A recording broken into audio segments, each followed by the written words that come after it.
As much as we love Genshin's newest upcoming character, there's always some kind of a catch, and this video will investigate the whole situation. But first, a quick word from today's sponsor. This video is brought to you by Blue Archive, a new gacha game that I've been personally playing since its launch, and what I really find exciting about it is that a lot of love and thought was put into creating these extremely cute and fun to look at characters, and the things that I enjoy the most are the ultimates you can strategically use to win battles, and the Cafe Club is pretty relaxing to use, where you can interact with the characters and even unlock their secret live 2D artwork. And right now, there's a Summer Skies wishlist event, which adds a brand new story featuring 4 students with their swimsuit models that you can collect and use them in battles, because these aren't just costumes, but basically a newly fleshed out character. Now, these characters are limited, and 2 of them will be featured on the gacha system, but there's a lot of rewards you can claim, which includes 1,200 gems, a summer photo board furniture for your cafe, and one of the girls can be obtained for free by just participating. She's actually someone I really like using, and getting a new version is going to be exciting for me. So be sure not to miss out on this event and its limited rewards by using my link in the description, and you'll also help support my channel, so check out Blue Archive now.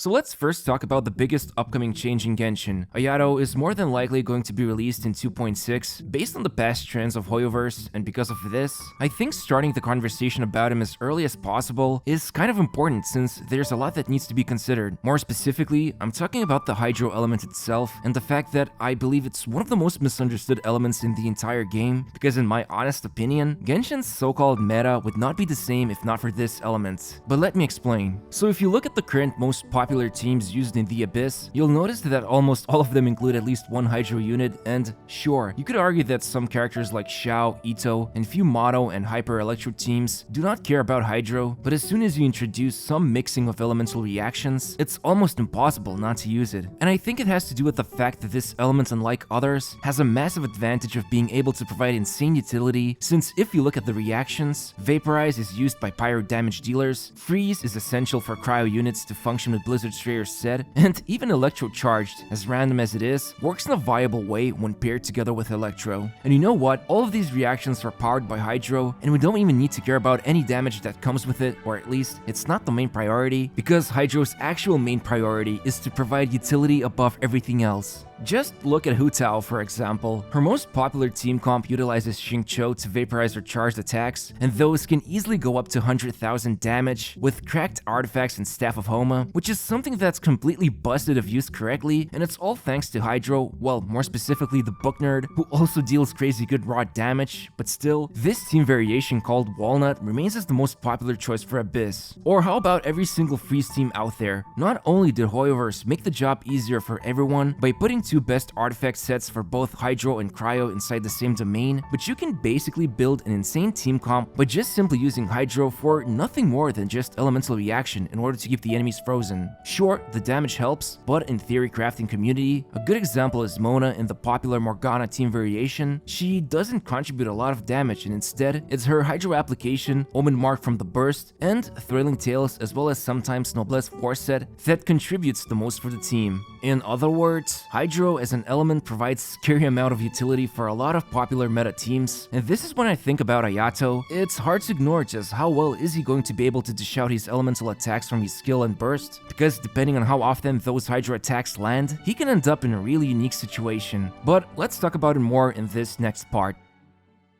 So the reason why I think Hydro application is going to be one of the most important things to consider about Ayato is because it will dictate what type of teams he will excel at. Now, if you're unaware, what do I mean when I constantly keep repeating the words Hydro application? I am simply using this term to describe how often can a character do an elemental attack and reapply the elemental status on the enemy. This isn't always the most important aspect to consider, but for Hydro, it's something that we should never ignore. I mean, just look at Kokomi, for example. At first, everyone, even including myself, focused too much on her own personal damage potential, which is something that she would do normally, right? But after some time passed, it was clear that while Kokomi's burst damage is average at best, it's the elemental skill that made a lot of players realize just how good it is in freeze teams. It obviously also helps that she's a really great healer, and you could equip on her Thrilling Tales to boost someone like Ayaka, but still, the point I'm trying to make here is that as long as a character has a good way of applying Hydro consistently, then it's already a huge advantage they can offer. and this is why I believe if Ayato will be able to provide consistent Hydro application, the doors already open up to many teams that need it, but it's important to consider how exactly will he able to dish out his elemental attacks, because if you look at someone like Child, you don't really use his Riptides to deal Hydro damage, and instead, the reason why he works so well in an international team is that when using him on the field,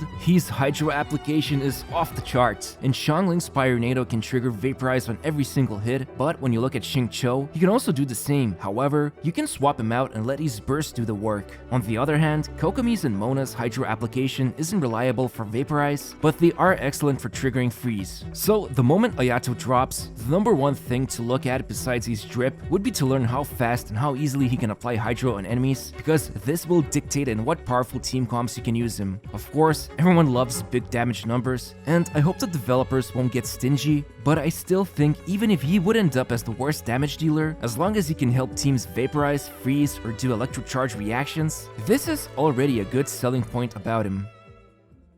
Look, the reality is, there's a huge shortage of Hydro characters, and I bet that some people are getting tired of seeing the same old book nerd in nearly every team showcase that's out there. Don't get me wrong, I love how powerful Xingqiu is, especially for those who are free-to-play players, but I can already tell you, Ayato and Xingqiu will get compared non-stop unless Kamisato ends up having a role that's similar to Ito, Xiao, or Hutao, where you actively need to use these characters as your main damage dealers on the field, while they barely provide any kind of utility when swapped out. But if Ayato does end up getting a kit that lets him act as either a sub damage dealer, or there's some attacks he can do when swapped out, well, then it's a totally different story. See, the thing is, Xingqiu is good. In fact, he's so good that he is basically the Hydro element. If you get unlucky with 50-50 or standard banner and not obtain Mona, because the rest of the Hydro characters are from limited banners and Barbara, well, I mean, you can get her for free, and you know how people treat stuff that's given away for free. Just look at poor Aloy, who's top tier bird exterminator, but players don't want these kinds of benefits. But on a serious note, it's going to be hard not to compare Ayato with Xingqiu, especially when the 4-star is going to be available in the Starglider shop around the same time as Ayato's banner, but I personally think it's not going to be that huge of a deal because for once, character's power level isn't everything in the game, since the Kamisato guy is already getting a lot of hype, so people will roll on him regardless of what he's capable of. Then there's the fact that the roster of characters is expanding every single update, and it's clear Hoyoverse is leaning towards a design philosophy that a character needs to provide some sort of a unique gameplay style or utility that is often niche to several other team members. And then finally, it's Hydro elements, arguably the most premium element in the game, with the least amount of characters released from it. So no matter how you look at it, these factors will remain relevant for both veterans and new players alike. And even if we look at something like the Spiral Abyss, right now, I personally use Freeze Team with Kokomi on one side, and usually Xingqiu for Raiden National on the other side, so I do technically need 2 Hydro characters just to fully clear the Abyss, but I am in a unique position where as a content creator, I have all the characters, so I can build any team I want. But for someone who has a smaller roster, having at least 2 characters who can provide really good Hydro application is a good thing to have, but that's only when we're considering the Abyss itself. So yeah, even if in the near future, a lot of comparisons will be made between these two, it's always important to consider what needs every player has besides the usual power level, because we all know at this point Genshin's endgame is a joke, and the only real testing grounds is the Abyss, but not everyone cares about the Abyss, so the whole argument may fall flat for many people who don't even care about the comparisons in the end.